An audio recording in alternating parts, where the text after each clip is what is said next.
President McCulloch Lovell, Ms. Voigt, Dr. Rattay, Mr. Meese, Mr. Singer, fellow trustees, Marlborough faculty, our distinguished guests, and most importantly, the class of 2010.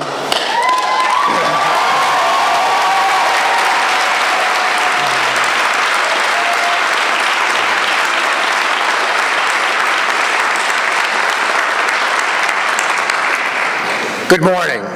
I'm Dean Nissiper, Chair of the Board of Trustees of Marlborough College, and I'd like to welcome all of you to our 63rd commencement here at the college. It has been a great honor for me to serve over the past 10 years as a trustee of Marlborough. It's a particularly enormous and humbling honor to be the first Marlborough alum to be elected as the chair of Marlborough's Board of Trustees.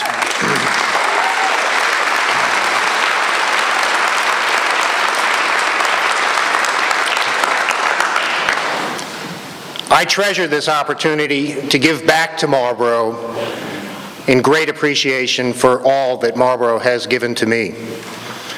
I joined Marlborough's board because I believe strongly in what this college is and what it represents. At Marlborough's core are values and philosophy that have continued since its founding, to teach students to learn clear, deep, complex thinking, to teach students to learn independently, and to teach responsible involvement in their community.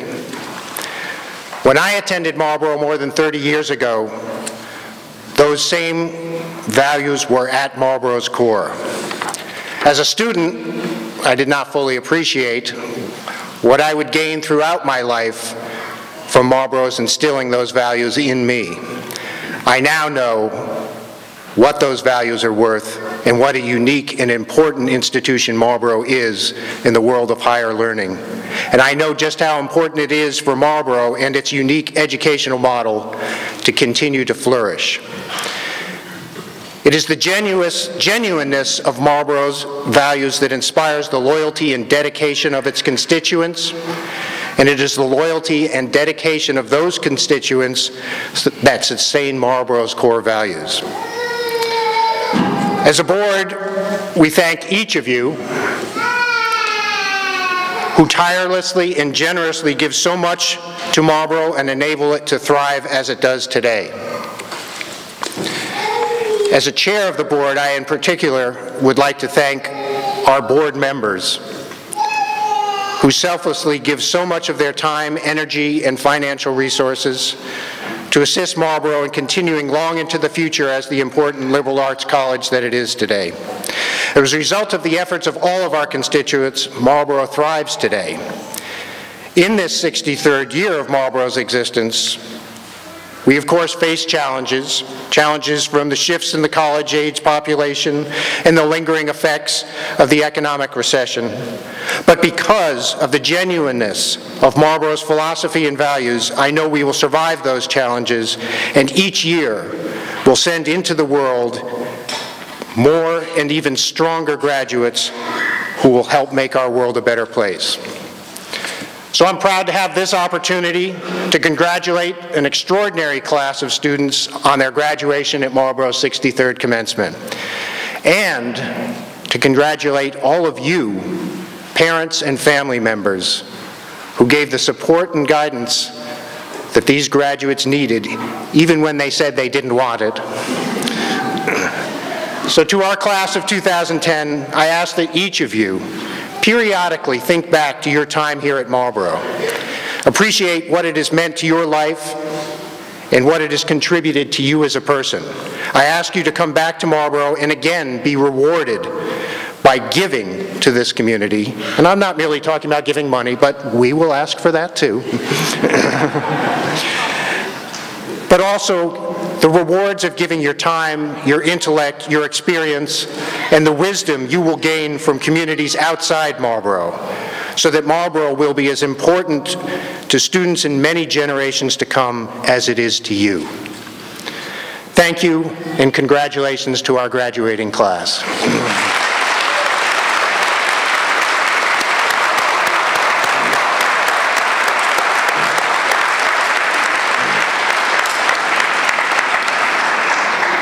I now have the pleasure of introducing to you a person whose leadership over the past 6 years has raised the college to the level it is today and given the college a much greater awareness of what it is and what it can be, the president of Marlborough College, Ellen McCulloch Lovell.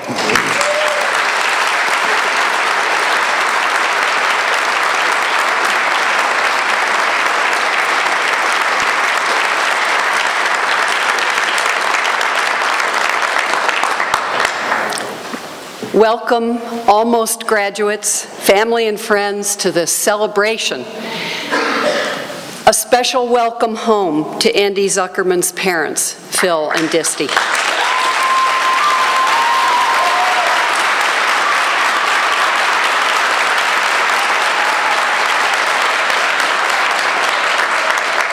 Thank you, Dean. In this day full of gratitude and change, I'm thankful to you for stepping into the chairmanship of Marlborough's Guardians, the Board of Trustees. It's a proud moment to see our first alumnus at this podium, and it's reassuring to know that Bart Goodwin will remain on the board to keep serving us, along with our other dedicated trustees, whom I now ask to stand to be recognized.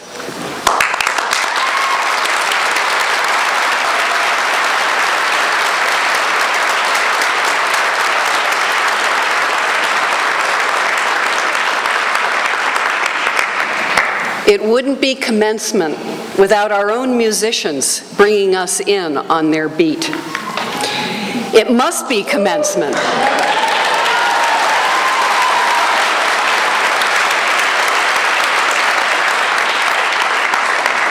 It must be commencement with lilacs blooming, academic robes flowing, and all of you gathered in this hall. You each bring your own emotions. Your teachers, families, and friends will cheer you through one last Marlborough rite and ritual. It's one of those rare times when you observe a transition while it happens, experiencing yourselves in this moving present. For soon, after the speeches, diplomas, and applause, you will move your tassels and become alumni of Marlborough College. The present will become the past. Take this time to look at those who helped you to this commencement and thank them. Your faculty, who respected you, spent so much time with you, and expected so much from you. You are here because they are here. We honor them.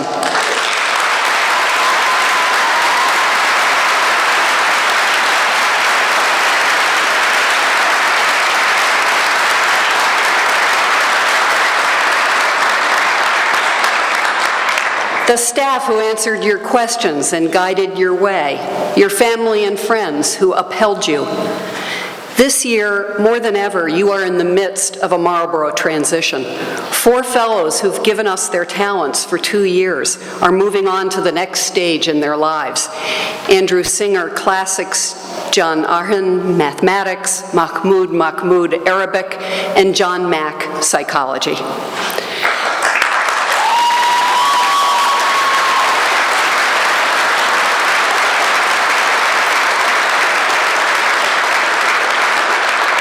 An accomplished and long-serving Dean of Faculty, Felicity Rattay, is taking a well-deserved break before she returns to teach art history. Beloved and long-serving professors are stepping down or on their journey. They're not going far, but neither will they be with us every day to guide us.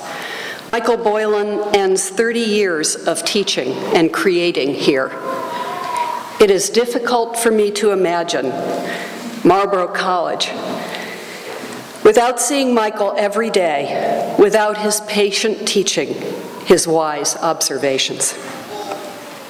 Tim Little, Bob Engel, Louise Baget, and now Laura Stevenson continue or begin on the transition pathway. But now, right now, You can savor your arrival at this moment of completion. Put aside prior anxieties, your worries about what's next, and take this time to come to terms with leaving Marlborough, your friends, and those experiences that changed you. We who are witnesses to your work and who you've become were also changed by your presence here. You are impossible to categorize. You are Marlborough's largest graduating class ever. You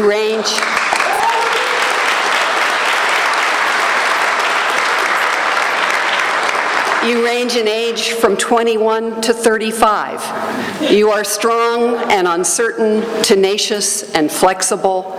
You learn languages we don't teach and traveled to countries on the State Department's watch list. 1/3 of you studied abroad. You played at open mic night, or you stayed in the library late. You partied, you argued, your discussions spilled from the classroom into the dining hall and the dorms, cottage apartments downtown. One of you got a Marlborough BA years ago, worked for plant operations and other jobs, married an alumna, and today gains his master's in philosophy.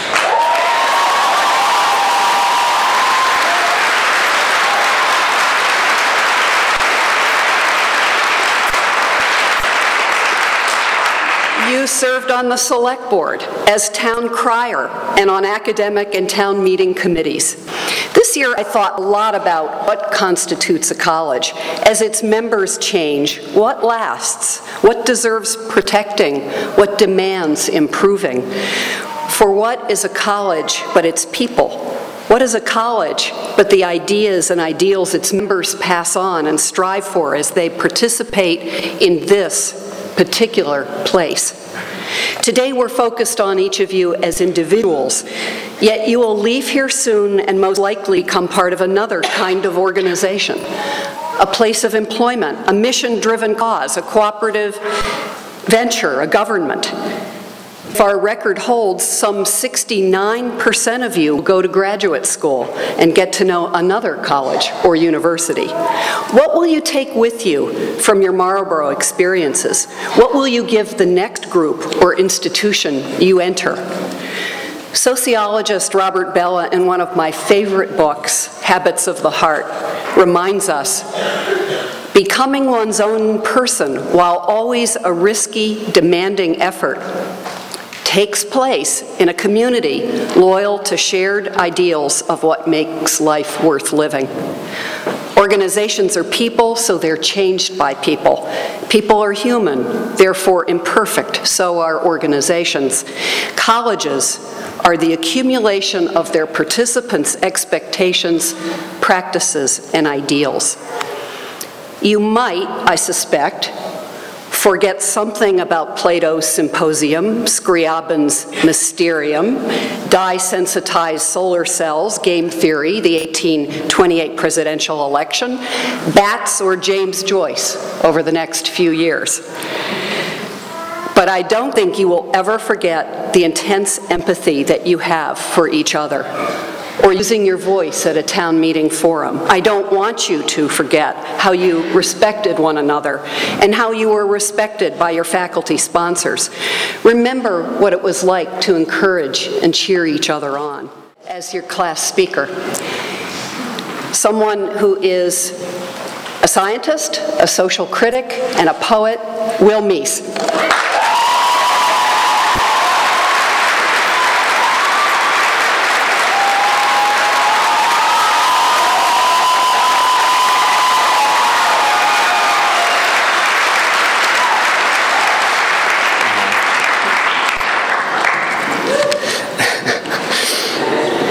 I'd like to begin by giving a knowing nod to the class of 2010. After long nights and longer years, after substance-fueled binges and frantic work that followed, after deadline after deadline after deadline, we've reached a finish line of sorts. A finish line that represents for so many of us a chance to look around and see just where we're at. Now is not the time to start fretting about the next race. Now is a time for celebration, for contextualization, for realizations. Now is the time for recollection and rejoicing. Congratulations, I think we've earned it.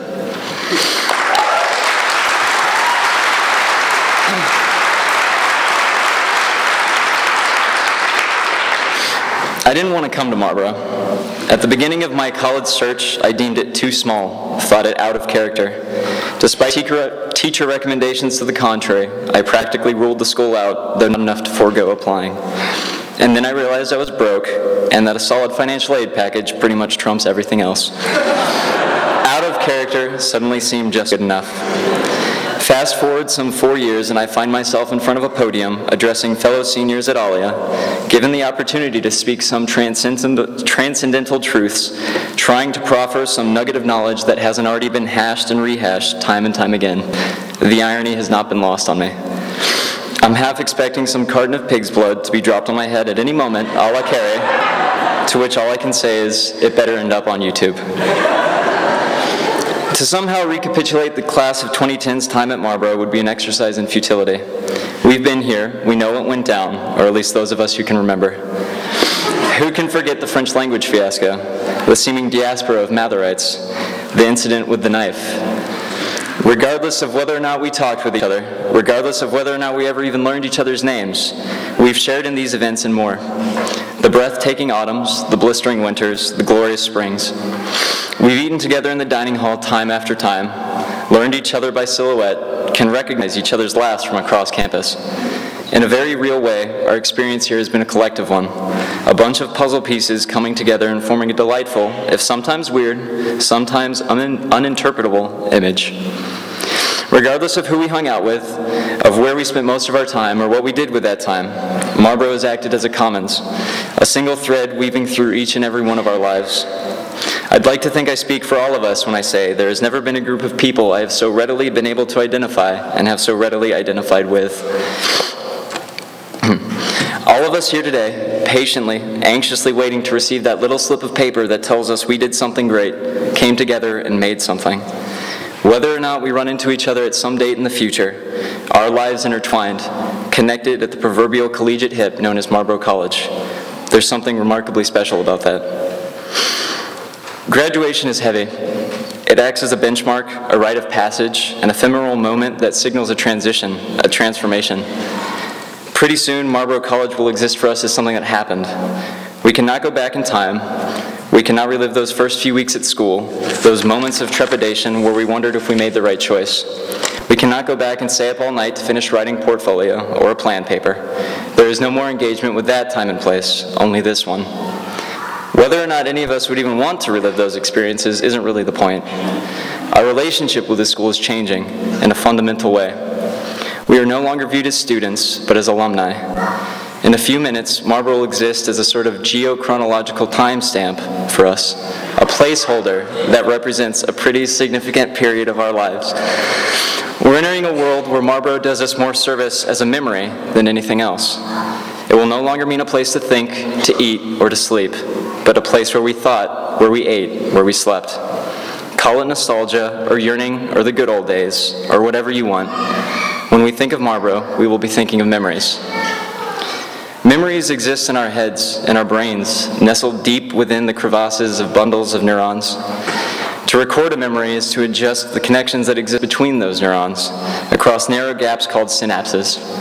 Synapses are kind of like bustling ports, with cargo being ferried back and forth. Our brain interprets those cargo deliveries, known in science speak as neurotransmitters, as thoughts and associations, as memories. It's kind of crazy to think that all of our memories are just slight variations of proteins and receptors and transmitters, but there's some pretty solid science to back this up, so bear with me. Now, every memory changes the way a small subset of neurons in our brains communicate. Shipping groups are modified, new docks are located or built, and the net result is something we can harken back to: a thought, a face, a place, a sensation. From a pretty basic progress, we can get intensely visceral results. Associations, both positive and negative, that lead to very real physical sensations. For quite some time, scientists have thought that memories are consolidated. That is, those long-term memories you have of your favorite pet, or that really awesome birthday party, or the ones you're making right now about this graduation ceremony, tend to be stable and can't be undone. But some new data is starting to question that. At the risk of oversimplifying some arguments, research is starting to show that as individuals revisit events, rethink through memories, those memories actually change. The ports can move or be modified. Rather than remaining stable, it's starting to look like our memories are partially rebuilt every time they're recalled. Memory is malleable. This might not be that hard to believe. Everyone has that uncle with the story of the giant badger or raccoon or were-wombat creature that attacked them while they were off pissing in the woods. That same uncle who constantly embellishes it to the point where by the third time you've heard the story, the badger thing is twice the size and 4 times as ferocious with eyes like Satan and teeth the size of tusks. Hyperbole and exaggeration are great tools for storytelling. God knows I wouldn't have been paying attention if it was just a tiger, absent the 12-inch claws. But as people get more and more into the idea of telling their memory as a story, it seems that, inevitably, the story becomes the memory. Now, I'm not here to tell you what your Marlborough story is, or what your Marlborough story will be. All I'm trying to say is that in a week, in a month, in a year, it's likely that the memories of Marlborough we have will have changed, however slightly. The stories won't be the same. As we grow older and hopefully wiser, as our perspective changes, the image of what we look back to will also change. This isn't a good or bad thing, it's just a thing. And who knows, maybe it won't actually happen, but I have a feeling it will. I have a feeling that some of us will focus on the good times, and others will focus on the bad times. That these good and bad times will come to represent Marlborough more than Mather or Dalrymple or the dining hall ever did. I have a feeling that as the time passes, Marlborough as we know it, Marlborough as we experience it, will become less and less a physical, tangible object and become more and more an evolving story, a collection of recollections that come together to paint a picture of a place that no longer exists except as neurons and synapses and neurotransmitters. Our future selves, the stories we will live, record, and at some point relive, will forever exist in relief to our Marlborough stories. As we get ready to walk up on the stage, we now have a responsibility to ourselves to take this chunk of memories, this chunk of cells and molecules that in a very real way means Marlborough College, and do something with it. Just as Marlborough was a place for us to grow, we must now learn to grow beyond Marlborough and grow with Marlborough as it exists in our heads. We've reached a state of transition that offers us an invaluable opportunity to integrate the who that we were with the who we will become. There is no right or wrong way to go about this, and no one can tell you how it should be done, but it very must be done. Regardless of how you feel about this school now, Marlborough is a part of us, ingrained within us, evolving with us. I don't know about you, but I think that's pretty amazing. I thought I might spend this time speaking about an event that tore this community apart last semester. An event that simultaneously reified the respect I have for my peers and the frustration I feel towards those who would so blatantly disregard the values Marlborough is known for. A single event that has led myself and innumerable others to forever associate Marlborough College with feelings of embarrassment and shame. But I realize nothing I can say can possibly make any clearer the mistake that was made. Nothing I can say will heal the Marlborough community more efficiently than simply letting a year go by, waiting for those who are most affected to walk up on the stage and out those doors, letting the Marlborough institution reconstruct its own memory. Besides, I can point you to any number of Dr. Seuss books that better explicate issues of identity and disrespect, complicity and duplicity, in rhyme no less, than I could ever hope to. Instead, I hope to have given you all something to think about as we spend the next few hours celebrating how far we've come and how far we still have to go. Regardless of whether or not you think I've been talking out of my ass, I think we can all extend a hearty congratulations to the class of 2010. Thank you for your time and for the memories.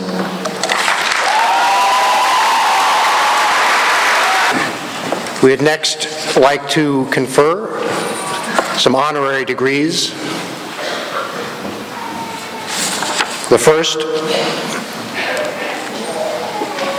Francis Voigt. Come join me.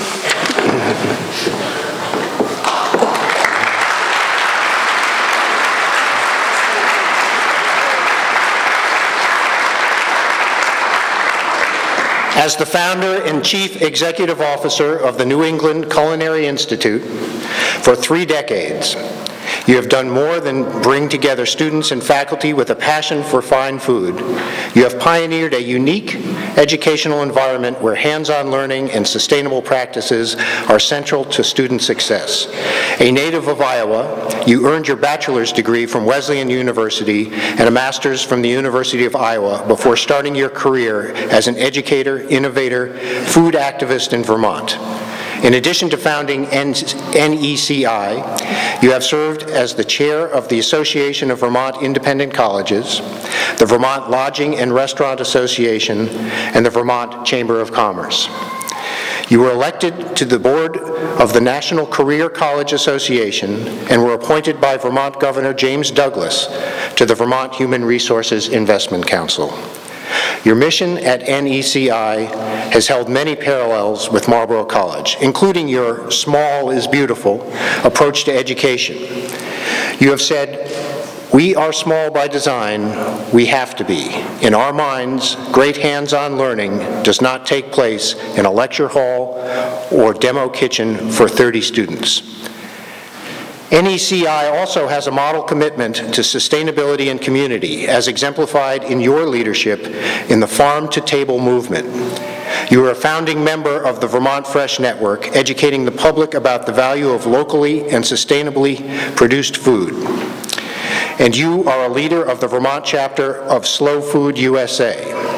The Institute has led recycling and composing efforts with local farmers and food banks since the early 1980s. I think that was composting efforts. You have required community service of all students since the Institute's founding, and this year you led a farm-to-school initiative with local elementary schools. In recognition of your leadership, you received an award from President Clinton in 1994, and you shared national honors as a finalist for Small Businessman of the Year. The Vermont Chamber of Commerce named you Citizen of the Year in 2000. You have upheld the ideals of education, sustainability, and community action through your work in Vermont and the country. Francis Voigt, it is our pleasure to confer upon you the degree Doctor of Humane Letters.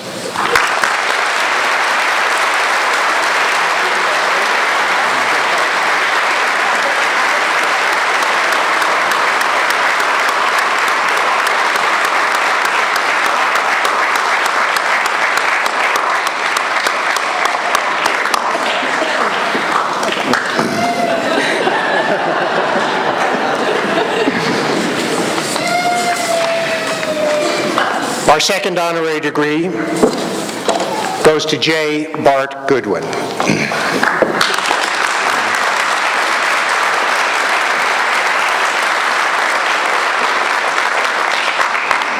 During your 6 years as chairman of the Board of Trustees, you have proven to be an energetic and able advocate for Marlborough College's fiscal stability and academic integrity.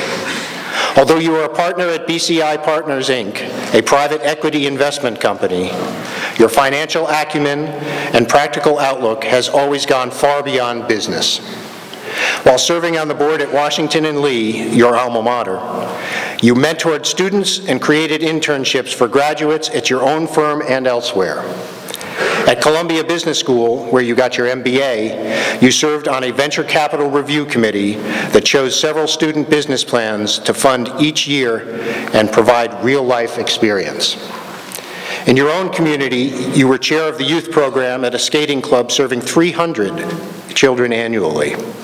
You even coached hockey there, using skills that served you well as an enthusiastic participant in Marlborough's broomball tournaments. For those of you parents who don't know what that is, you don't know what you're missing. You worked alongside your wife, Betsy, as she founded the National Down Syndrome Society, a tribute to your own daughter, Carson, born with Down syndrome in 1978.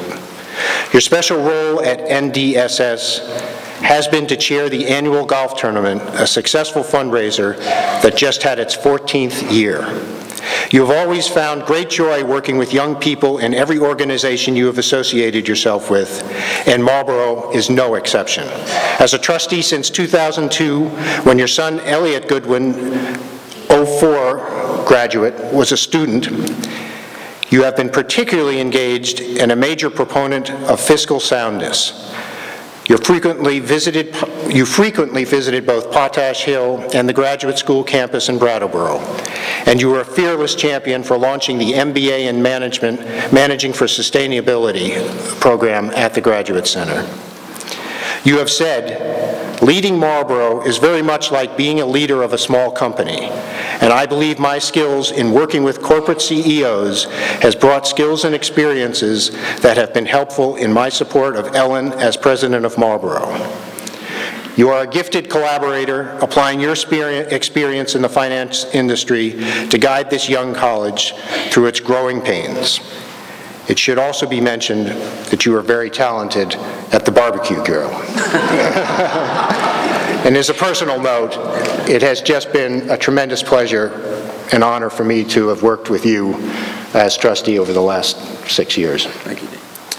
For all your contributions to the lives of young people and to Marlboro College, J. Barton Goodwin, it is our pleasure to confer upon you the degree Doctor of Humane Letters. Congratulations.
That was beautiful.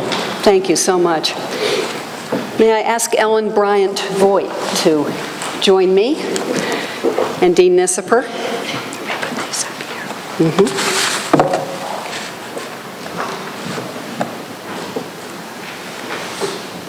Ellen, for more than 30 years, you've engaged readers with your fierce and unexpected poetry.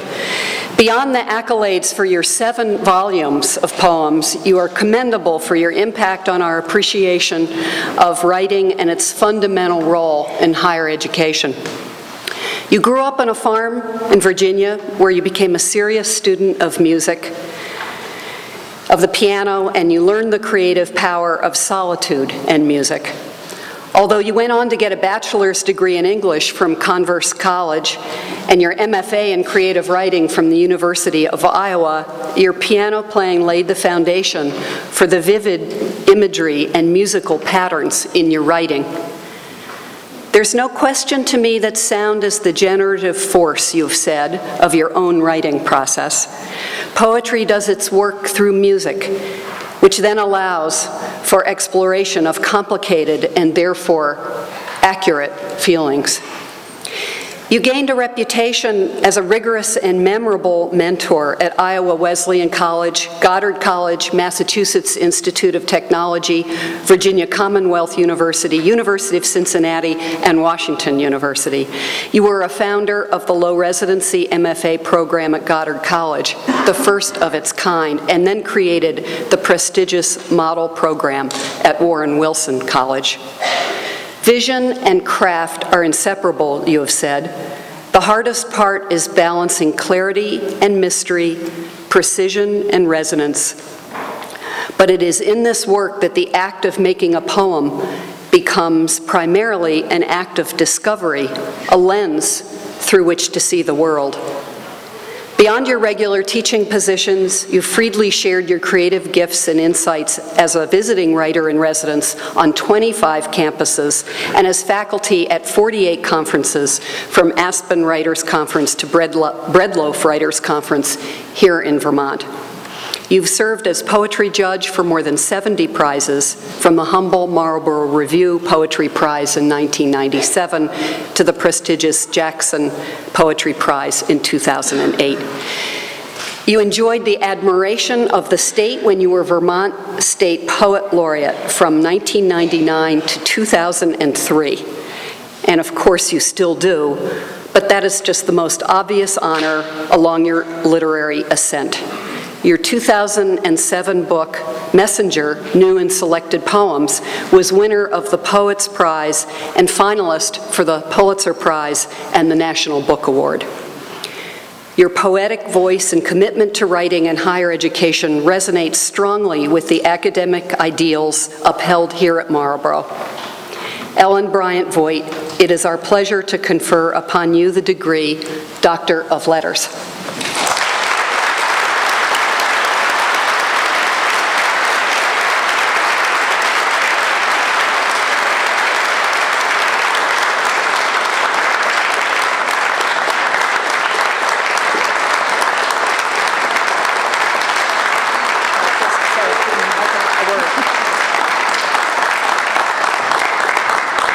Our commencement speaker, Ellen Bryant Voigt. Thanks.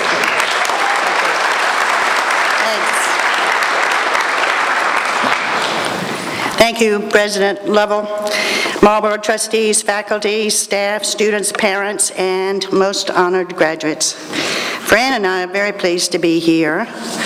Over 40 years ago, the two of us spiffed up our resumes and sent from the Midwest 6 letters of application to Vermont to the exciting experiments underway at Bennington, Goddard, and Marlborough. We were dreamers, radical idealists, and the founding principles of these colleges were radically idealistic in 1969, that students could responsibly shape their own curriculum, that a useful, dynamic community could be sustained without conventional hierarchy, that learning could be defined as more than the transfer of knowledge.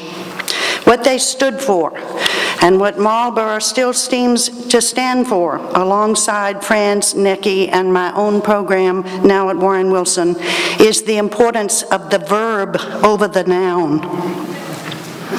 Today's occasion is shouldering some very big nouns: commencement, achievement, celebration.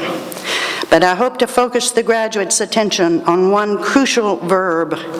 Thanks to the patience of your teachers, the passion of your peers, and certainly your own persistence, some other important alliterative nouns, you have learned how to think. How to think, that's what your Marlborough Baccalaureate means. And more thinking is what the world desperately needs. More than knowledge, which expands exponentially faster than we can Google and download it. More than innovation, sometimes the byproduct of hard thinking, but a very elusive target. And more than contempt for convention or blind adherence to convention, two sides of the same coin. Those are attitudes based on conclusions.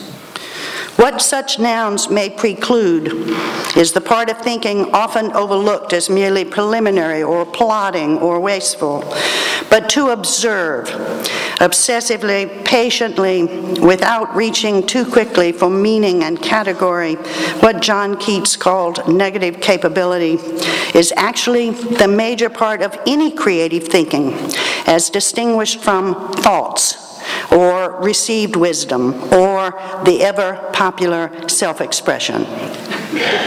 Creative thinking is real work. It doesn't swagger. It is full of self-doubt. It doesn't dazzle in the blogosphere. It seems to keep you circling and idling, going nowhere, and yet it is what drives any field of inquiry forward, whether the sciences or the humanities, social sciences or the arts. Because what it circles toward with diligence and a little luck is a thrilling discovery, some congruence between almost any disparate objects you choose to observe. No matter where you enter the web, you can find the spider. Maybe you have come recently enough from the study of math to remember those intriguing congruent triangles. They look so different from one another, and yet, if we analyze them, an excellent way to enforce close observation, we see they in fact have in common one angle, one line length, one similarity we had overlooked. In our current age, differences dominate our public discourse, and passionately held opinion, whether or not unfounded, irrational, or self-serving, is the czar. Our only hope against its tyranny is open-minded observing, open-hearted discovering, the kind of thinking that can recognize deep congruence among disparate, even antagonistic elements. It is what that radical idealist Samuel Coleridge called the primary imagination. Certainly, it was the primary imagination, stimulated by years of observing, that saw the DNA double helix prefigured by a burning ember coiling up the chimney. But where I know it best is in poetry, my own life work. Poems are amazing paradigms for the paradox I'm talking about. A poem is a made thing, a noun that embodies its own making, its verb. A poem is nothing at all, if not a means for thinking about the world. It depends utterly on relentless observation and on congruence between the poet's experience and the reader's, between the individual and the tribe, between the particular dramatic occasion and the human condition. This is what makes its language, its final expression, indelible. My example today is by Marlborough's very first commencement speaker, Robert Frost. And the poem I've chosen is After Apple Picking, written at his New Hampshire farm before he moved to Vermont, but we will forgive that geographical misfortune.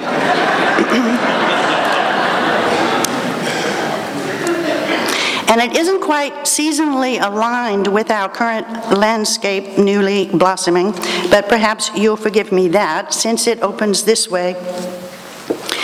My long two-pointed ladder's sticking through a tree toward heaven still, and there's a barrel that I didn't fill beside it, and there may be 2 or 3 apples I didn't pick upon some bough, but I am done with apple picking now. Essence of winter sleep is on the night, the scent of apples, I am drowsing off. A metaphor expresses congruence, and that ladder pointed toward heaven announces right away that Frost has more than apples on the brain. Hauling rocks out of the hayfield, or providing disaster relief in Haiti, or knocking on doors for a political campaign, or drafting a poem over and over, or getting your independent projects finished, defended, and approved. No matter the moral importance of the enterprise, there is always a cost at harvest time. We may begin begin our obsessive, deadline-driven, wholly committed labor with the highest ideals and expectations. But where we end is a fugue state of exhaustion and regret and insufficiency. The barrel unfulfilled, the fruit left in the tree. What Frost says next dramatizes more than physical fatigue. This poem is about thinking. I cannot rub the strangeness from my sight I got from looking through a pane of glass I skimmed this morning from the drinking trough and held against the world of hoary grass. It melted, and I let it fall and break, but I was well upon my way to sleep before it fell, and I could tell what form my dreaming was about to take. I hope you could register the number of active verbs in this passage: rub, got, looking, skimmed, held, melted, let fall, break, fell, tell, take. Observing is not passive and bloodless. It engages both left and right brain in the difficult effort to see something clearly without predisposition. And the strangeness was in the act itself and is now inside the observer. Ice skimmed off and peered through, both melting and breaking, an image as surreal as any dream. In the poem, in the form my dreaming was about to take, magnified apples appear and disappear, stem end and blossom end, and every fleck of russet showing clear. My instepped arch not only keeps the ache, it keeps the pressure of a ladder round. I feel the ladder sway as the boughs bend, and I keep hearing from the cellar bin the rumbling sound of load on load of apples coming in. What dreams do is internalize the external world. What poems do is externalize subjective experience, the pressure of a ladder round on the instepped arch. Both of these worlds are embodied and enacted in this poem as the primary imagination does its work. Frost says, "For I have had too much of apple picking. I am overtired of the great harvest I myself desired. There were 10,000 fruit to touch, cherish in hand, lift down, and not let fall. For all that struck the earth, no matter if not bruised or spiked with stubble, went surely to the cider apple heap as of no worth. One can see what will trouble this sleep of mine, whatever sleep it is." You graduates recently come from compulsion, completion, and its aftermath, obsessive reckoning. You too may be not only overtired from that work, but also tired of that work. The great harvest, you yourself, not just parents, not just teachers, you yourself desired, all that was gathered during your years here, and all that was left ungathered. That is the paradox of any achievement, the instructive congruence between picking apples and writing poems and studying cell structure and mastering the banjo. It is what drives us to the next harvest and the next, what keeps us being verbs, unsatisfied with merely being nouns. One can see what will trouble this sleep of mine, whatever sleep it is. Were he not gone, the woodchuck could say whether it's like his long sleep, as I describe its coming on, or just some human sleep. The woodchuck in hibernation is not remembering apples he failed to eat. He's merely a noun, sustained through winter by layers of stored fat. There are times we all wish for such oblivion. Your current fatigue may be wishing for it this very moment. That is, to be done with thinking for a while. But my wish for you is what I think Frost would recommend: only some brief, dreams-troubled sleep, recounting the apples you let fall, as well as those you gathered.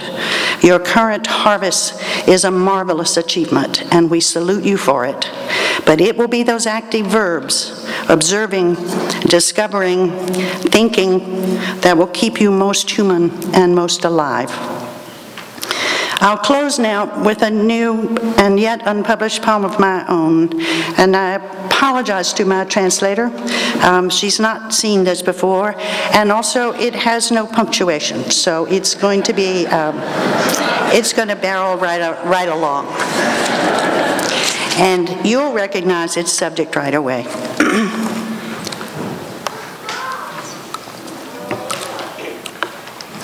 Not unlike otters, which we love, frolicking, floating on their backs like truant boys unwrapping lunch. Same sleek brown pelt, some overtones of gray and rust, though groundhogs have no swimming hole, and lunch is rooted in the ground beneath short legs, small feet, like a fat man's odd diminutive loafers, not frolicking but scurrying layers of fat. His coat gleams as though wet, shines chestnut sable, darker head and muzzle lower into the grass, a dark triangular face like the hog-nosed skunk, another delicate pointy nose and not a snout. Doesn't it matter what they're called? I like swine, which are smart and prefer to be clean.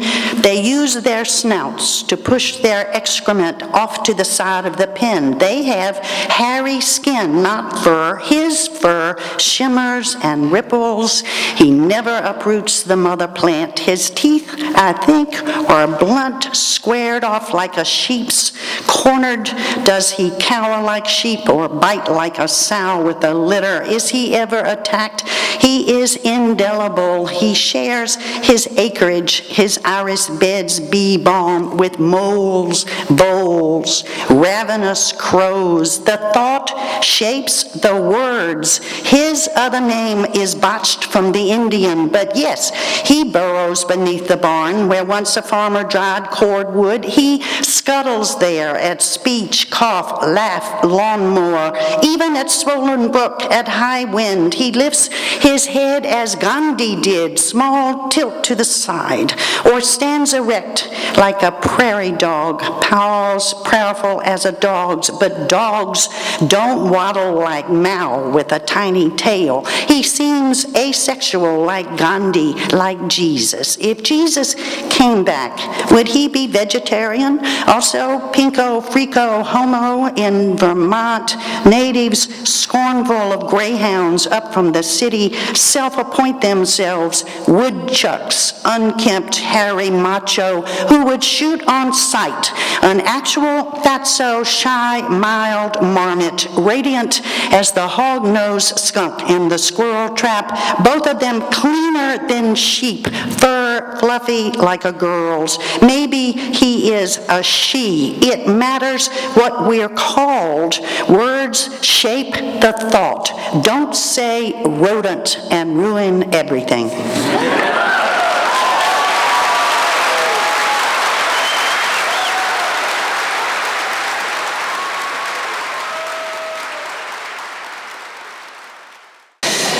Good morning. Before I read the names of the recipients of this year's prizes, I would like to take this moment to add my thanks to those of my colleagues, thanks to the families and friends gathered here of the class of 2010 who have helped in so many ways to make this moment possible. I want to add for myself my personal thanks to the class of 2010 for all that you have taught me. You have changed my life.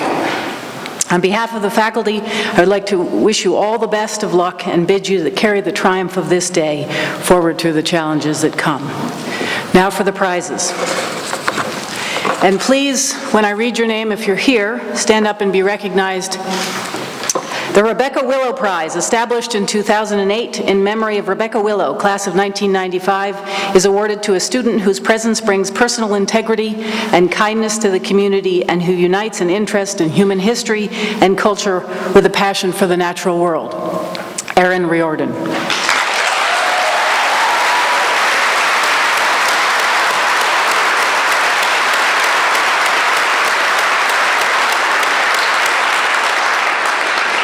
The Audrey Alley Gorton Award, given in memory of Audrey Gorton, Marlborough alumna and member of the faculty for 33 years, to the student who best reflects the Gorton qualities of passion for reading, an independence of critical judgment, fastidious attention to matters of style, and a gift for intelligent conversation. The prize is divided between two individuals this year, Sarah Horowitz and Sari Brown.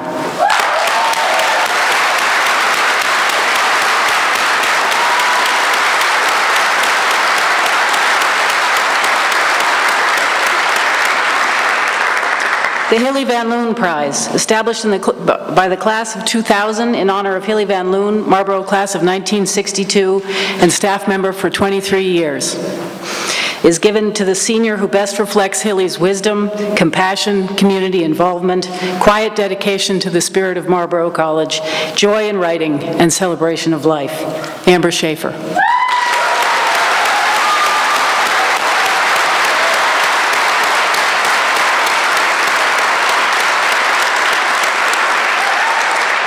The William Davison Prize, created by the Town Meeting Select Board and named in honor of Will Davison, who served as a faculty member for 18 years and as a trustee for 22 years, is awarded to one or more students for extraordinary contributions to the Marlborough community. Wilson Gall, Sophia Cleary.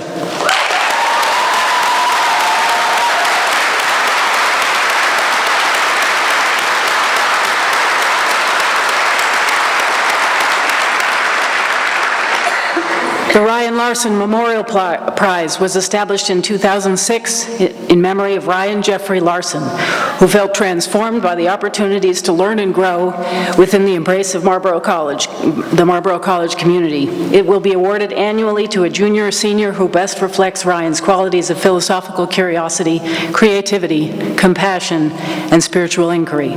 Mike Harrist, Amity Jones.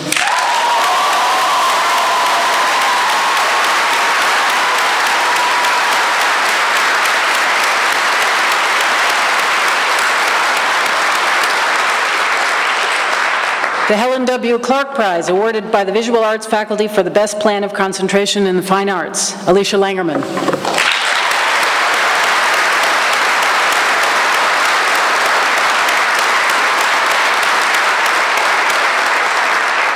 The Sally and Valerio Montanari Theater Prize is awarded annually to a graduating senior who has made the greatest overall contribution to the pursuit of excellence in theater production. Simon Moody.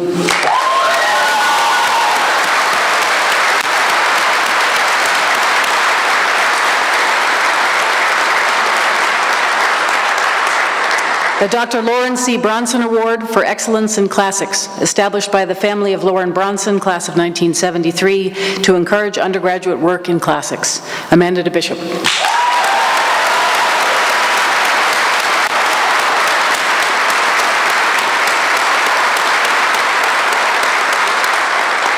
The Roland W. Boyden Prize is given by the Humanities faculty to a student who has demonstrated excellence in the humanities. Roland Boyden was a founding faculty member of the college, acting president, dean, and trustee. This year the prize goes to two individuals, Noah Burke and Ursula Rosinger.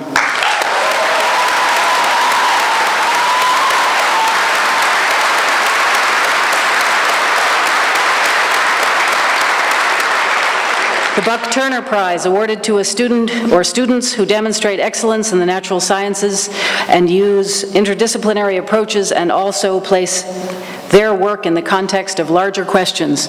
The prize goes this year to two individuals, Morgan Ingalls, William Meese.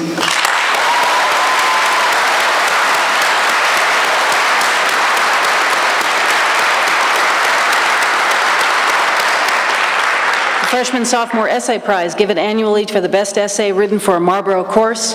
This year it goes to Isla Mullen for her essay, Anger and Incandescence in the Good and Worthy Voice.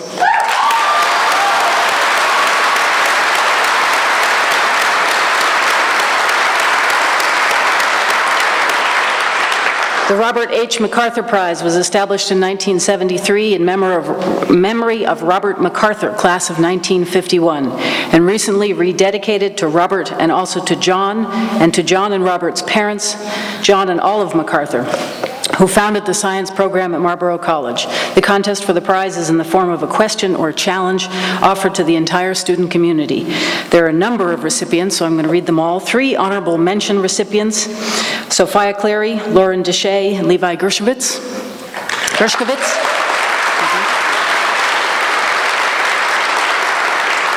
Second prize winner, Mary Coventry.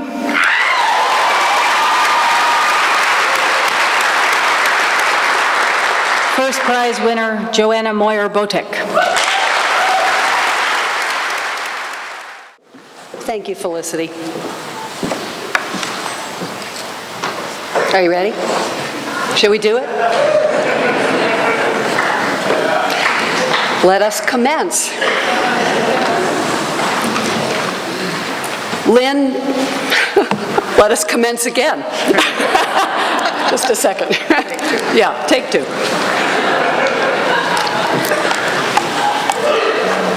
Tony Lynn Baldy, Bachelor of Arts.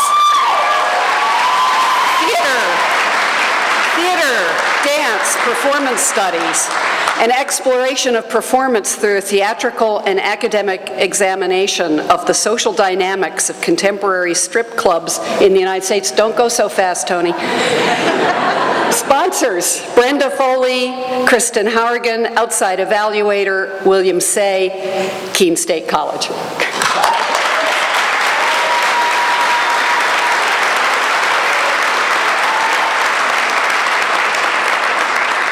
John Wilson Bean, Bachelor of Arts, Sociology, an exploration of the relationship between agriculture and sustainability.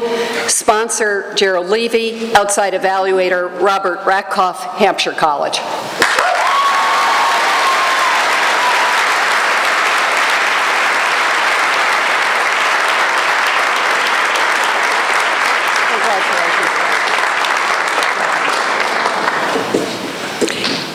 Anthony Biseglia, Bachelor of Arts, Visual Arts Sculpture, a study of sculpture and other media supported by a paper on 20th century artists using soft form. Sponsors: Timothy Seeger, Thomas Tolino, Outside Evaluator, Joseph Smith, Mount Holyoke College.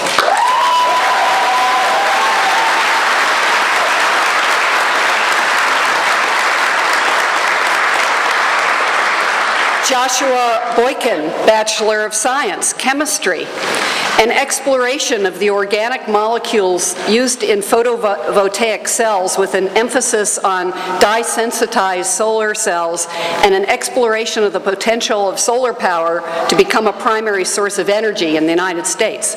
Sponsor: Todd Smith, Outside Evaluator, Peter Talmadge, Greenfield Community College.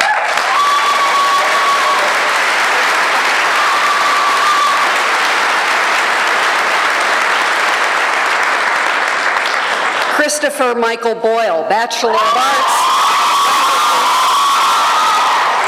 Applied Linguistics and Spanish, La Vida Galapagueña, a collection of essays and journals exploring second language acquisition and culture in the Galapagos Islands, Ecuador, with supplementary work conducted in Spanish.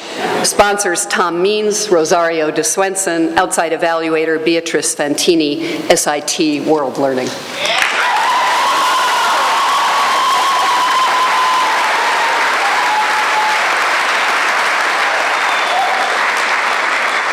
Ashley Deanne Brazil, Bachelor of Arts, Biochemistry, a study of genetic engineering to reduce automobile pollution. Sponsor: Todd Smith, Outside Evaluator, Scott Tye, University of Vermont.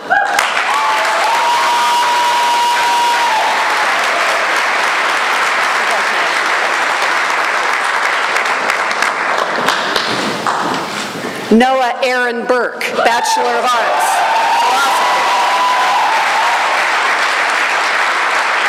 An analysis of the sublime in Longinus, Burke, Kant, and Lyotard from the perspectives of aesthetics, morality, and politics, with particular attention to the sublime as a symbol of freedom.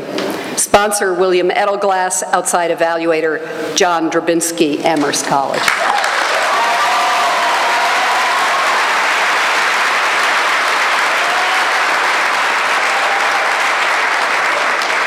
Kevin Cabry, Bachelor of Arts, Politics. A political exploration of systemic epoch in the contemporary world. Lynette Rummel, sponsor, outside evaluator, John Western, Mount Holyoke College.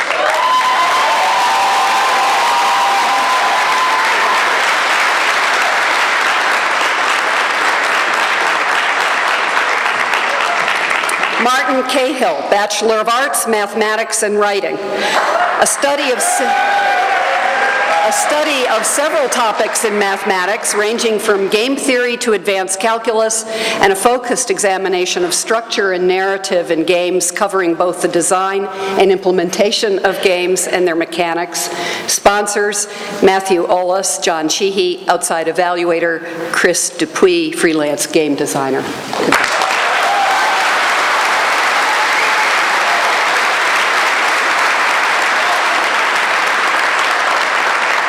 Meredith Vitali Khan, Bachelor of Arts, Psychology, an examination of empathy and its similarities and differences in humans and dogs. Sponsors, Tom Tolino, Jonathan Mack, outside evaluator, David Johnson, Greenfield Community College.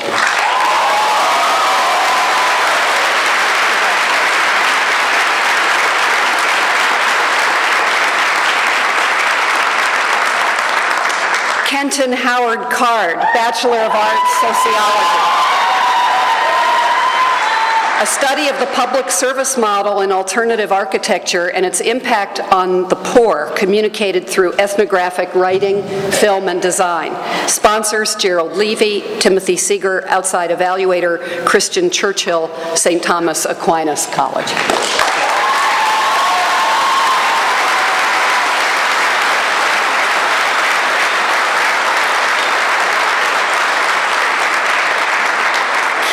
Castaldo, Bachelor of Arts, American Studies and Politics.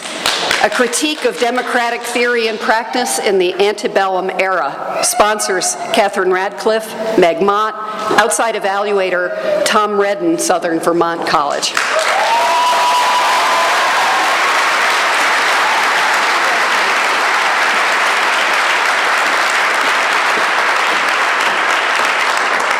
Sophia Cleary, Bachelor of Arts, Art History, Modern and Contemporary, and Dance. A study of the relationships between conceptual and performance art with a focus on artistic appropriation and authorship. Sponsors, Aaron Benet, Kristen Howergan, outside evaluator, Fraser Ward, Smith College.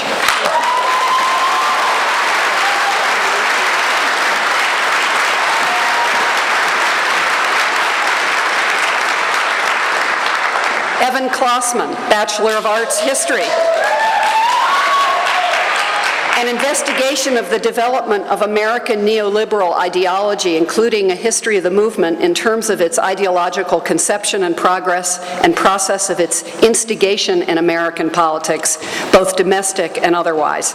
Sponsors, Timothy Little, Gerald Levy, outside evaluator, John Western, Mount Holyoke College.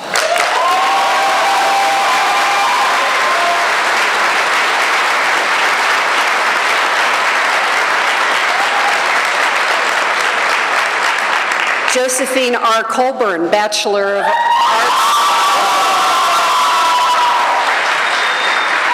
A study of visual arts exploring printmaking, ceramics, and sculpture through the themes of repetition.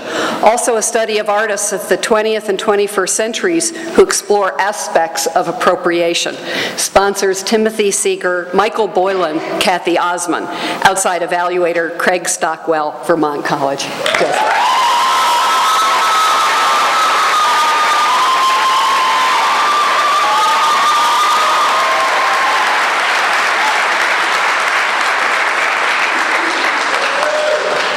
Mary Grace Teresa Coventry, Bachelor of Arts. Religion. An exploration of the themes of suffering, healing, and the social construction of reality as depicted in the biblical book of Job and the poetry of Rumi, supplemented by personal narrative. Sponsors, Amr Latif, John Sheehy, outside evaluator, Michael Pittman, Albany College. of Pharmacy.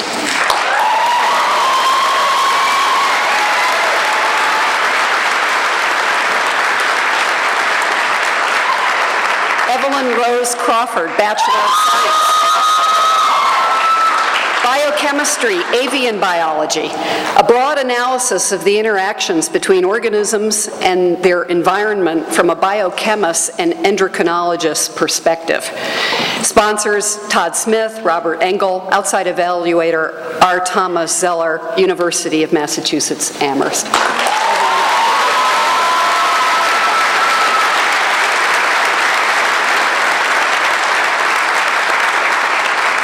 Wilson Davis, Bachelor of Arts, American Studies, Psychology. A study of female adolescence in the United States, drawing on perspectives from history, psychology, and cultural studies. Sponsor, Catherine Radcliffe, outside evaluator Rebecca Haynes, Salem State College.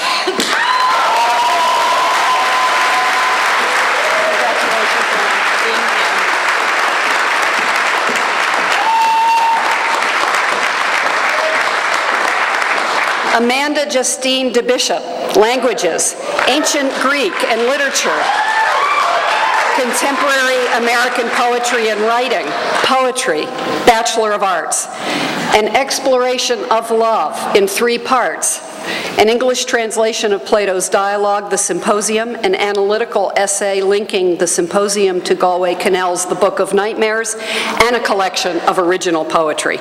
Sponsor, T. Hunter Wilson, outside evaluator, Jacqueline Jens, New England College.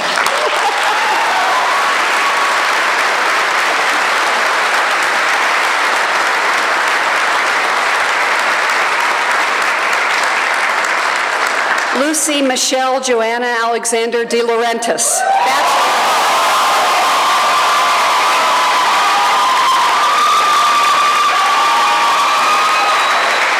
Photography and American Studies, American Literature, an exploration of how gendered identity is created in a mass-mediated society, drawing on socio-historical analysis and photography. Sponsors, John Willis, Catherine Radcliffe, Gloria Biamonte, outside evaluator, Rebecca Haynes, Salem State College.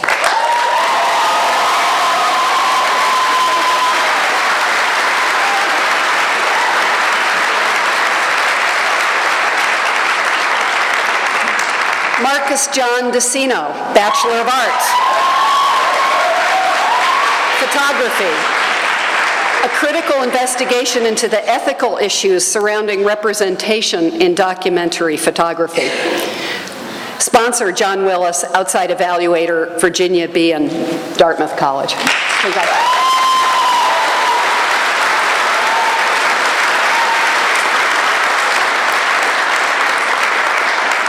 Carolyn Victoria Dumstra, Bachelor of Arts, Environmental Studies and Biology, Evolutionary Biology. A study of morality emphasizing the selective mechanisms by which it evolved, including an in-depth analysis of its adaptive function. Sponsors, William Edelglass, Robert Engel, outside evaluator, Richard Lewontin, Harvard University.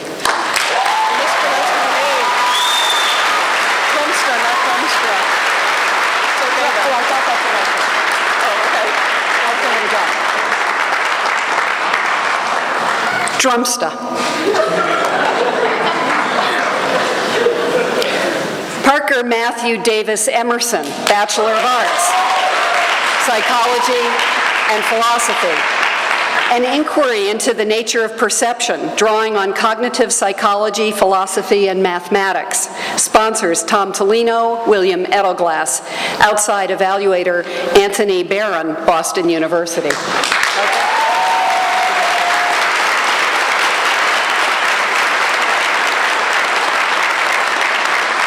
Vaughn Katarina Ferguson, Bachelor of Arts, Asian Studies, and Politics. A study evaluator, Kate Jellema, Independent Scholar.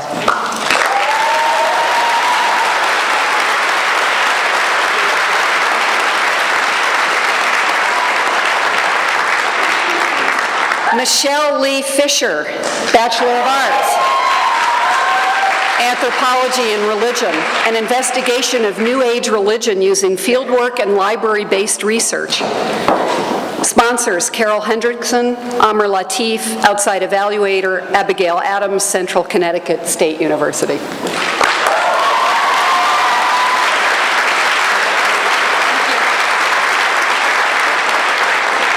Christopher Franz, Bachelor of Arts, Film Video Studies, Screenwriting, Criticism, Asian Studies, and Taoism. An exploration of the spiritual dimensions of the martial arts, specifically traditional Chinese martial arts, and their relationship to Taoism, and an examination of how martial arts and spirituality have been portrayed on film. Sponsors, Seth Harder, Jay Craven, Outside Evaluator, William Phillips, Dartmouth College.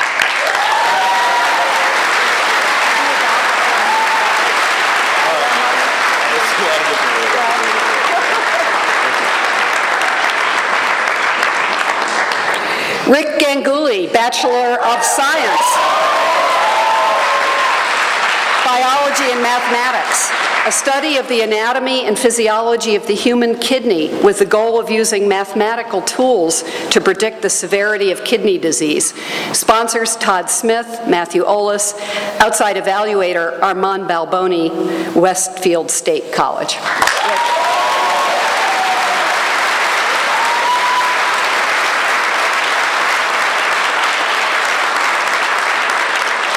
Wilson Barrett Gall, Bachelor of Arts. Writing, Creative Nonfiction. The composition and critical analysis of literary nonfiction with an emphasis on personal narrative. An original book-length account of running the Leadville Trail 100 Ultra Marathon, supported by analysis of selected personal narratives. Sponsor, T. Hunter Wilson. Outside Evaluator, John Caldwell, author.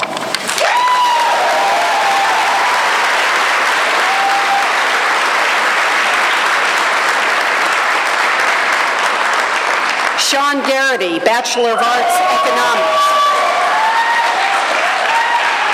A study of the economics of the internet with a focus on creative content and property rights.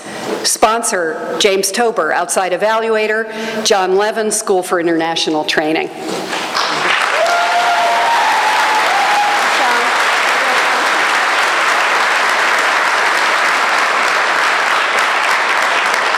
Caitlin Going, Bachelor of Arts, American Studies, Literature. An exploration of women and the supernatural in American history from the mid-19th century to the present, with an emphasis on the evolution of the spiritualist movement and the theme of the supernatural in the short fiction of Edith Wharton and Charlotte Gilman. Sponsors, Catherine Radcliffe, Gloria Biamonte. Outside Evaluator, Joanne Hayes, Greenfield Community College.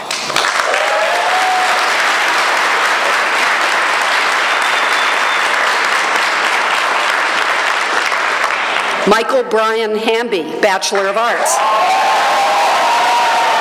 Writing, photography. An exploration through writing and photography of the possibility of finding meaning in loss, especially as it relates to family. Sponsors, John Sheehy, John Willis, Outside Evaluator, Janice Grieve, University of Massachusetts, Amherst.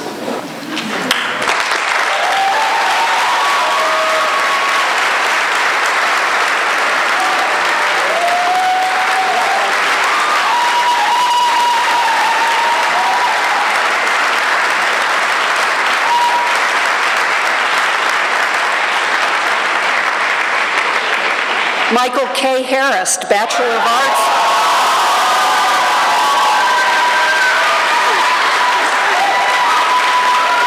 Music and Religion.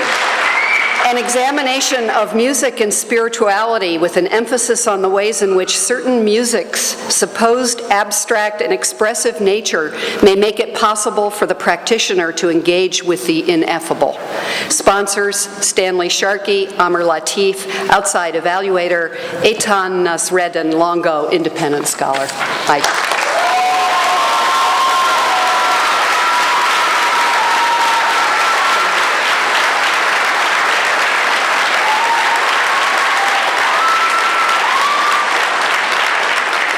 Shelby Marie Holton, Bachelor of Arts, Anthropology and Psychology. An exploration of the impact of educational systems in South Africa and the United States. Sponsors, Carol Hendrickson, Jonathan Mack, outside evaluator, Amy Grillo, Union Institute and University. Shelby.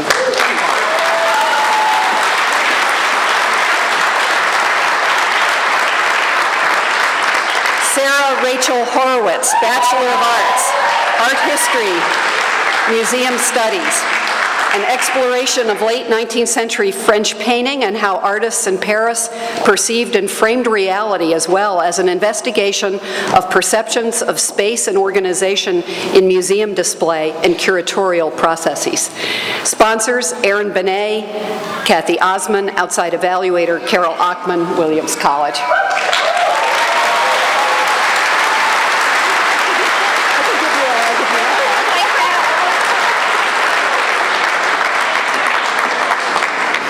Alexander Douglas Hunter, Bachelor of Arts, Politics, Journalism.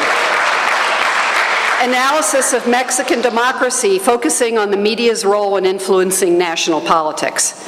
Sponsors, Lynette Rummel, Dana Howell, outside evaluator, Michael Clancy, University of Hartford.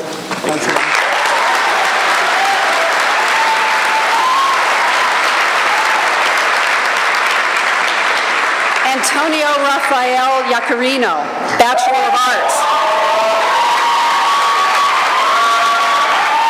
Psychology, Linguistics, and Languages, Spanish. To combine a solid foundation in psychology, Spanish, and applied linguistics in order to apply them to the Colombian context of English language learning, history, culture, and armed conflict. Sponsors, Thomas Tolino, Rosario de Swanson, Tom Means, outside evaluator, Beatrice Ventini, SIT World Learning.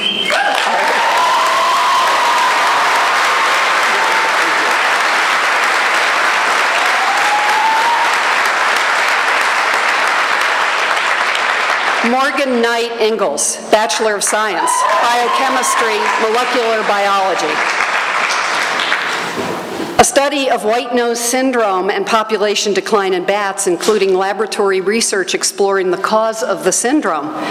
Sponsor, Todd Smith, outside evaluator, Scott Darling, Vermont Fish and Wildlife Department.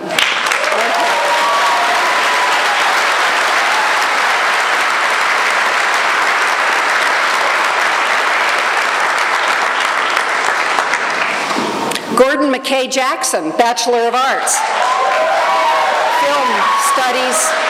Film video studies.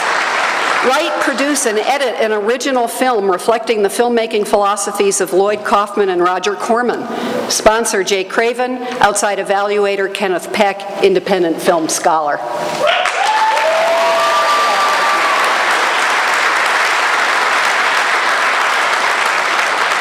William Allen Jenkins, Bachelor of Arts, Cultural History. Literature, Russian and East European Studies, a study of Czech and Soviet cultural identity in the 20th century through literature and film. Sponsors, Dana Howell, Geraldine Pittman de Baget. Outside evaluator, Polina Barskova, Hampshire College.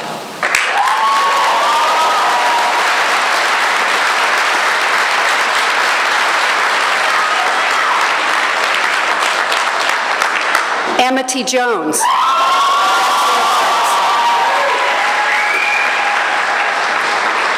Dance and Religion, Islam, a study of spirituality and physicality, drawing on modern dance and Islam.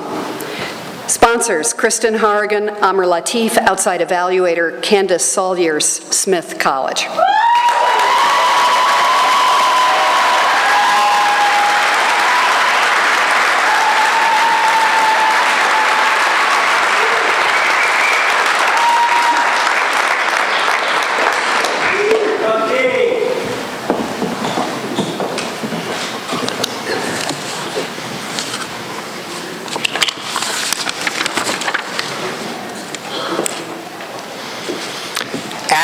Suzamil Keller.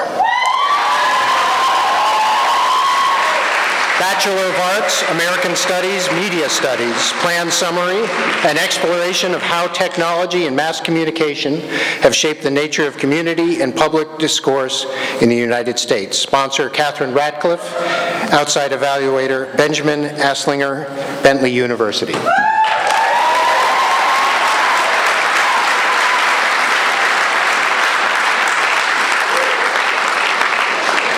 Heidi Koos, Bachelor of Arts. Theater, plan summary, a study of political disintegration in the aftermath of Richard Nixon's presidency through an original script and theatrical performance. Sponsor, Brenda Foley. Outside evaluator, Jennifer Madden, Wheaton College.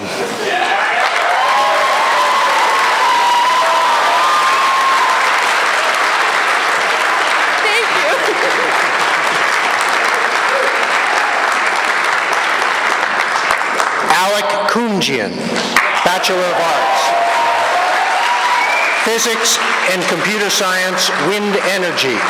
Plan summary, an examination of the physics of wind power. Sponsors Travis Norson and Jim Mahoney. Outside evaluator, Patrick Quinlan, University of Massachusetts, Amherst.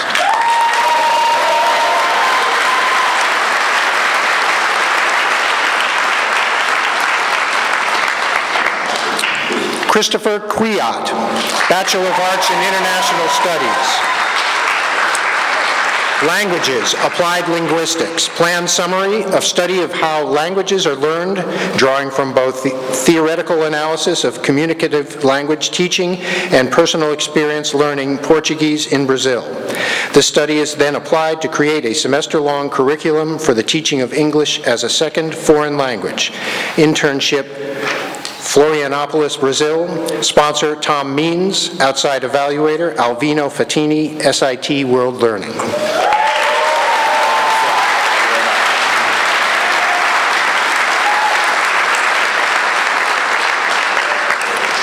Laura Lancaster, Visual Arts, Art History. Bachelor of Arts. A study in relief sculpture and works on paper that calls into question notions of the natural and the artificial, connected to an art historical study looking at images of violence and monsters in 19th and 21st century art and popular culture. Sponsors, Kathy Osman, Aaron Benet, Timothy Seeger. Outside evaluator, Sue Sunny Park, Dartmouth College.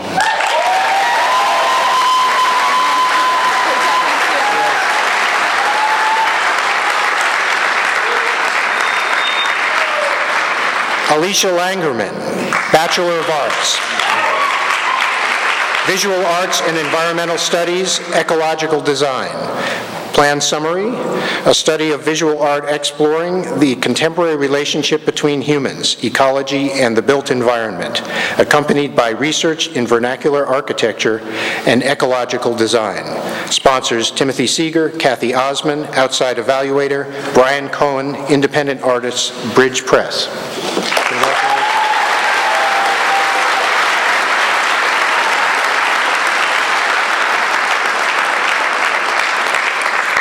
Toby Sol LaRoche, Bachelor of Arts. Liberal Studies, Education. Plan summary, an exploration of music's role in early education with a focus on fostering creativity and improvisation in young children. Sponsor, Tom Tolino. Outside evaluator, Ellen Jehos, Keene School District.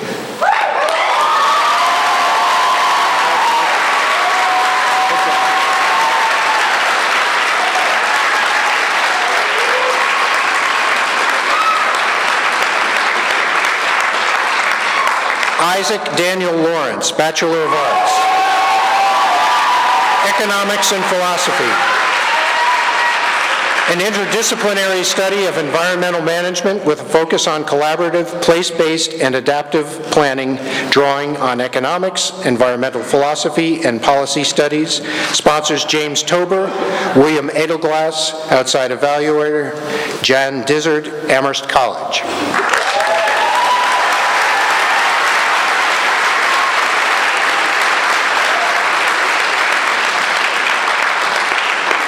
William Hunter Meese, Bachelor of Science.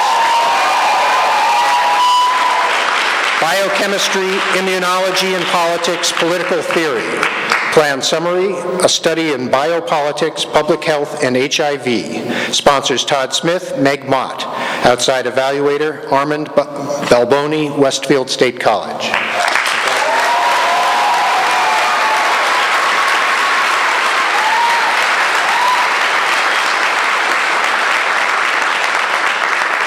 Ariella Mara Miller, Bachelor of Arts. Art History and Philosophy, Visual Art. Plan summary, an examination of the conceptual art movement, focusing on subject of the artistic intention and the art object, as well as a look at the formal element of repetition, complemented by an exhibition of works on paper. Sponsors William Edelglass, Aaron Benet, Kathy Osmond. Outside evaluator, Nathan Margalit, Mount Holyoke College.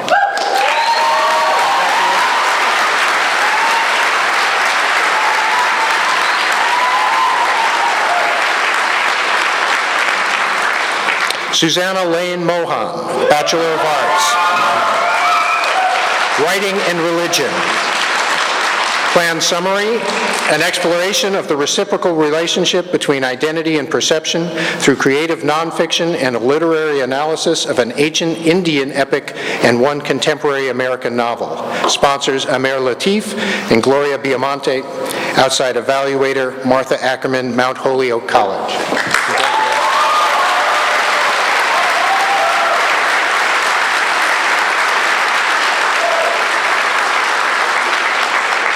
Simon Moody, Bachelor of Arts. Theater. Plan summary, an examination of the history and use of race as a thematic device on the American stage, culminating in a production of Rebecca Gilman's play, Spinning into Butter. Sponsor Brenda Foley, outside evaluator, Peggy Ray Johnson, Keene State College.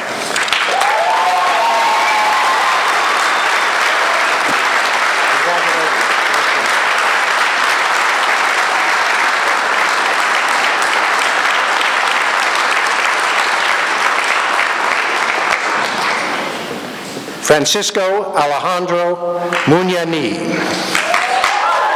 Bachelor of Arts. Film, Video Studies, Plan Summary, Studies in Documentary Film Production and Narrative Film Criticism.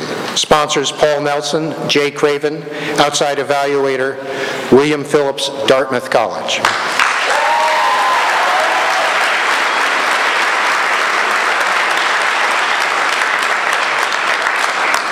Congratulations. Thank you. Mia Noel, Bachelor of Arts. Politics and Film Video Studies. Plan summary, an examination of contemporary U.S.-Middle East relations, reflecting foreign policy of the George W. Bush administration, post-9/11 American film, and personal experiences in the region. Sponsors Lynette Rummel, Jay Craven, outside evaluator, Tim Kipp, Brattleboro Union High School.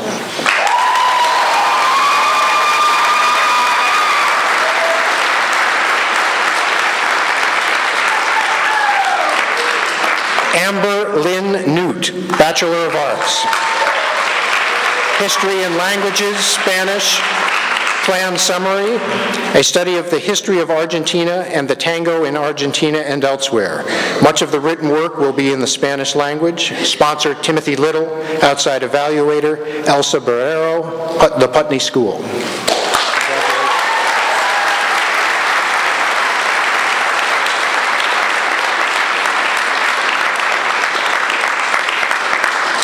Christopher Odegaard, Bachelor of Arts.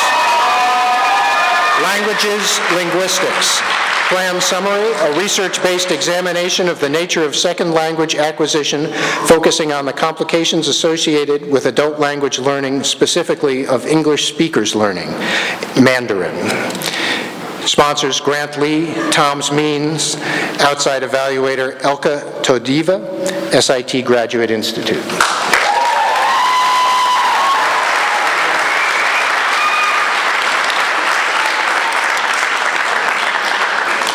Brooke Gail O'Donnell, Bachelor of Arts. American Studies, Literature, Planned Summary, and Exploration of Antebellum Literary Culture with a focus on the life and work of Nathaniel Hawthorne. Sponsors Catherine Radcliffe, Gloria Biamonte. Outside evaluator, Lise Sanders, Hampshire College.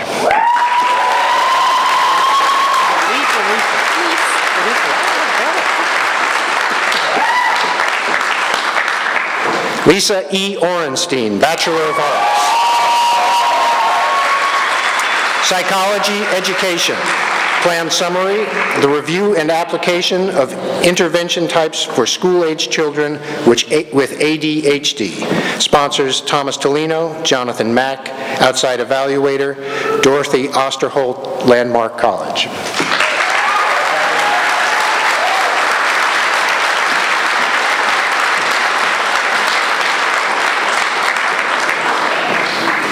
Lindsay Kathleen Christopher O'Rourke, Bachelor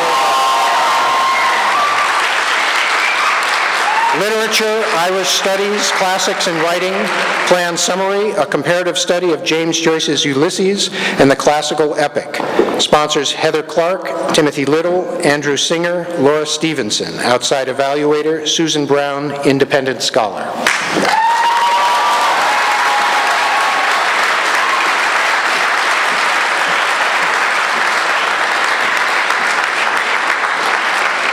Pooja Patel, Bachelor of Arts. American Studies and Economics and Politics. Plan summary and interdisciplinary exploration of the contested relationship between public and private space in the United States with an emphasis on the contemporary urban environment. Sponsors Catherine Ratcliffe, Meg Mott, James Tober. Outside evaluator, Myrna Breitbart, Hampshire College.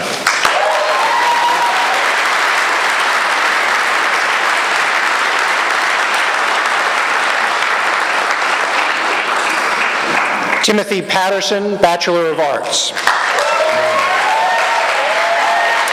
Theater and Film Video Studies, Plan Summary, an exploration of the apocalyptic perspective in contemporary theater and film through the production of 3 original short films. Sponsors Brenda Foley, Jay Craven. Outside evaluator, Kenneth Peck, independent film scholar. That should be apocalyptic. Andre Perez, Bachelor of Arts, American Studies.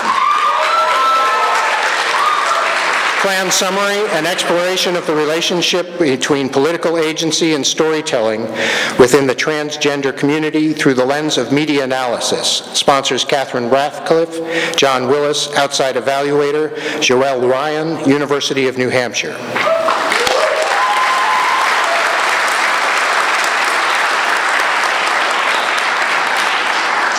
Nicholas Graham Petter, Bachelor of Arts. Visual Arts and Sociology, Plan Summary, a cross-disciplinary study of quality, value, and accomplishment in everyday life as reflected in fine art. Project, Painstaking Crudeness and Elaborate Ineptitude, an exhibition of sculpture, painting, and mixed media objects. Sponsors Kathy Osmond, Gerald Levy, Timothy Seeger. Outside evaluator, Lynn Richardson, Keene State College.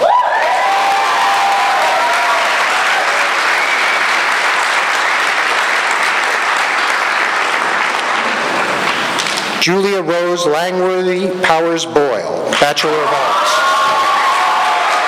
Environmental Studies, Forest Ecology. Plan summary, a study of the natural world with a focus on the disturbance ecology of New England and Pacific Coast forests. Sponsors, Jennifer Ramstetter. Outside evaluator, R. Matthew Landis, Middlebury College.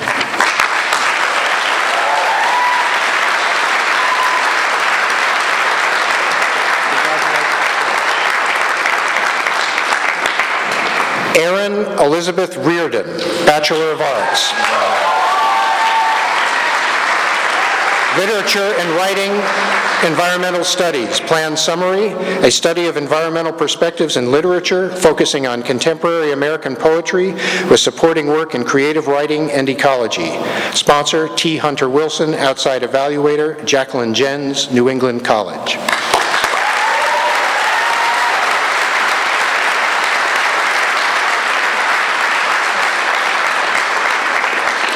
Olivia Danielle Sanders, Bachelor of Arts. Psychology and American Studies, Gender Studies. Plan summary, a psychological and cultural examination of adolescent female development, focusing on how construction of femininity shape identity formation. Sponsors Thomas Tolino, Catherine Ratcliffe, outside evaluator, Lauren Duncan, Smith College.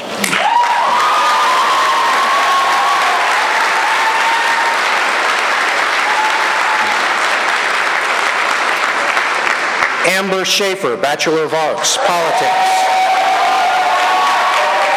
Plan summary, the politics of pluralism, an exploration of felony disenfranchisement in the United States and Nepali nation building. Sponsor Meg Mott, outside evaluator, Ann Armbrecht, Goddard College.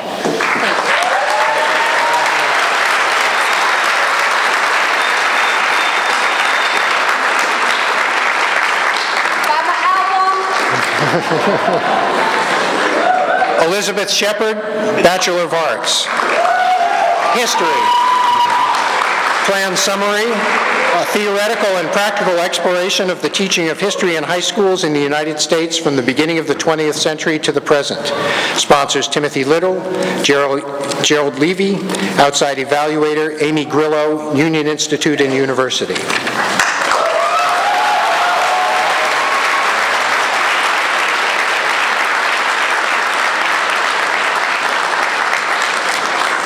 Michael C. Sotak, Bachelor of Arts. Environmental Studies, Renewable Energy. Plan summary, an exploration into the environmental and social challenges that face the public acceptance of renewable energy with a focus on wind power. Sponsors Jennifer Ramstetter, Gerald Levy.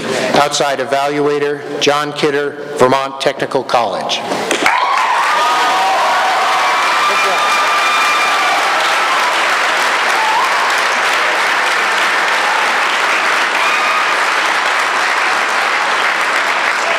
Zorn Sunshine Carter, Bachelor of Arts.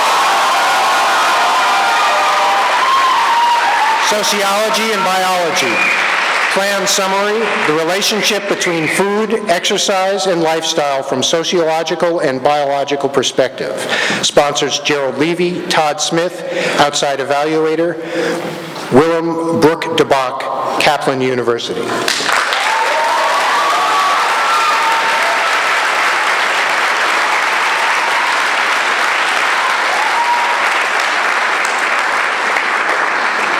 Garth Thomas Sutherland, Bachelor of Arts. Politics, Political Theory, and American Studies. Plan summary, an exploration of democratic visions within educational theories with a historical case study in progressive education. Sponsors Meg Mott, Catherine Ratcliffe, outside evaluator, Amy Grillo, Union Institute and University.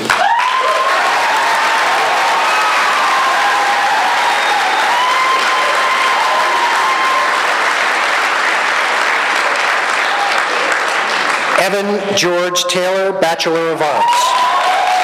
Sociology.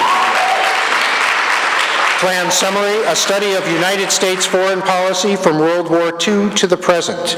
Sponsors Gerald Levy, outside evaluator, John Western, Mount Holyoke College.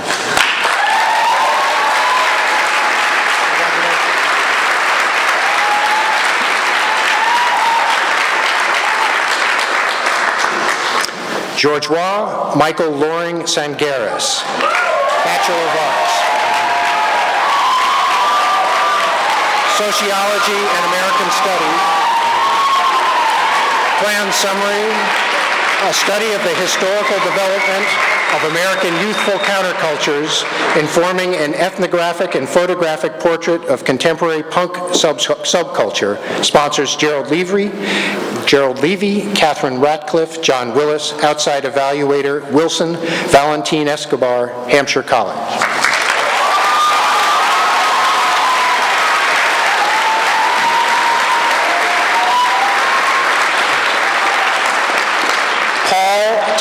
Vorvik, Bachelor of Arts. Theater Sociology. Plan summary, a study of live-action role-playing games in northeastern United States, with particular focus on the organizational and personal aspects of LARPing. Sponsors, Paul Nelson, Gerald Levy, outside evaluator, Ethan Gilsdorf, independent social writer.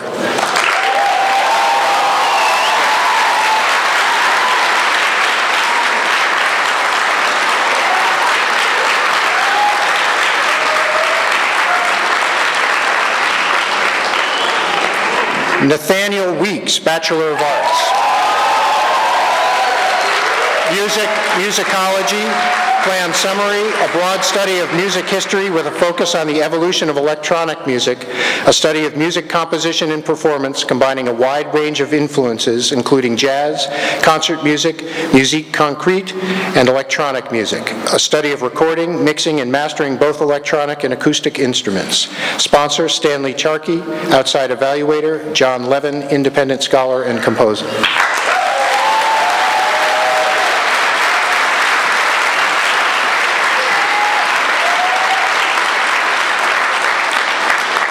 Kelsey Wolcott, Bachelor of Arts. American Studies, Gender Studies, Painting. Plan summary, a study of the self-representation of selected contemporary female artists with an emphasis on how the gendered body is reconfigured in the context of postmodernism and an analytical paper complemented by artwork. Sponsors Catherine Ratcliffe, Kathy Osmond. Outside evaluator, Lise Sanders, Hampshire College.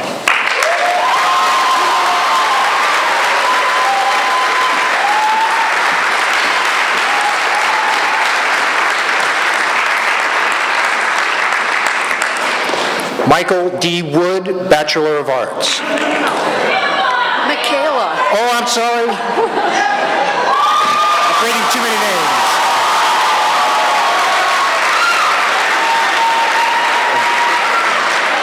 I glanced at it quickly and I thought that was an easy one. This is Michaela D. Wood, Bachelor of Arts. I'm sorry. Dance, Artistic and Scientific Approaches, Plan Summary, an exploration of body-mind connection in dance movement practices. Sponsors Kristen Horrigan, Jamie Tanner, outside evaluator, Megan Frazier, Shriners Hospital for Children. Congratulations, Michaela.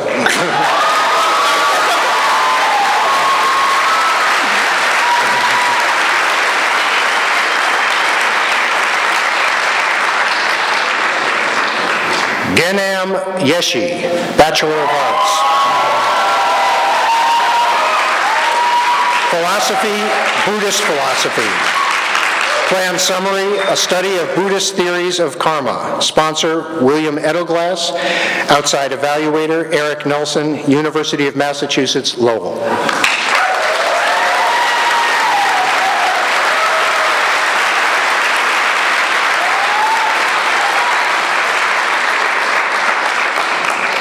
Annalisa Rose Yoder, Bachelor of Arts. Psychology, plan summary, use of psychology to evaluate cultural memory and perceived status. Sponsor Thomas Tolino, outside evaluator, Kate Gillema, independent scholar.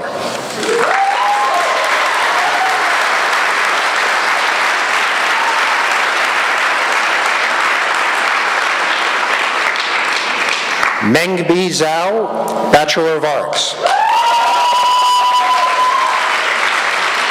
History and Asian Studies, plan summary, an examination of the changing European attitudes toward going native in British India and other British dependencies, as well as the attitudes of the native population toward the changing sentiments. Sponsors Seth Harder, Timothy Little, outside evaluator, Thomas Williams, Green Mountain College.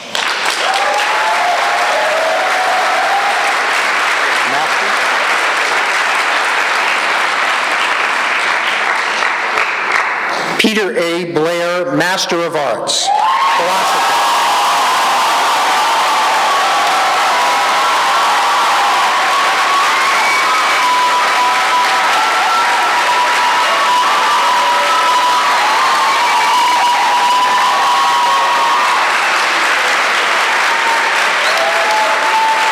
Thesis, Otherwise Than the True, Verification and Responsibility in Late Levinus.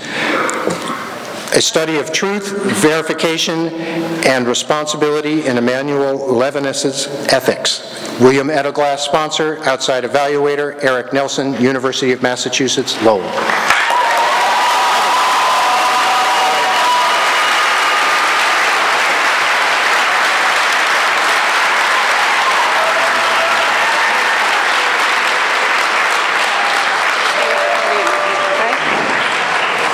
Okay, you ready?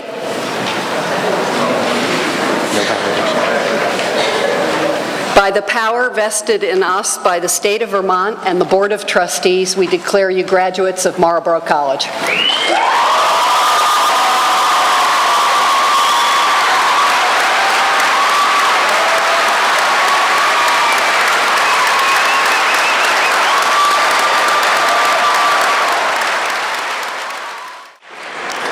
So in Latin first, then English.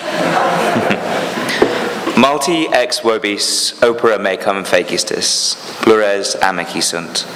Optima opera, nuper perfecta, sunt documento altae regulae animi in hoc collegio. Vos laudo. Inter se iuantes, per ipsa amicitia communitatem veram fecistis, quae imagines superstat, et vero nobis profuit. Sed qui docet ipsa discit, multa per vestrum exemplum dedici, attenta audire, creare, in omnes res inquire. Nunc iter nobis facendum est, ut dixit Horatius, dimidium facti, qui coipet, habet, sapere aude, incipe. Ergo uno tempore procedamus, incipiamus. I have worked with many of you, many more I know as friends. Your fine projects, recently completed, are a testament to the high intellectual standards of this community. I praise you. Through supporting one another, by your very friendship, you have created a true community which exceeds ideals and which has enriched us all. But he who teaches also learns. By your example, I have learned a great deal. To listen carefully, to be creative, and to value inquiry into all matters. With this experience, we must now take the next step. As the poet Horace once said, he who has made a start has accomplished half of the task. Dare to be wise, begin. Therefore, let us go forth together and commence.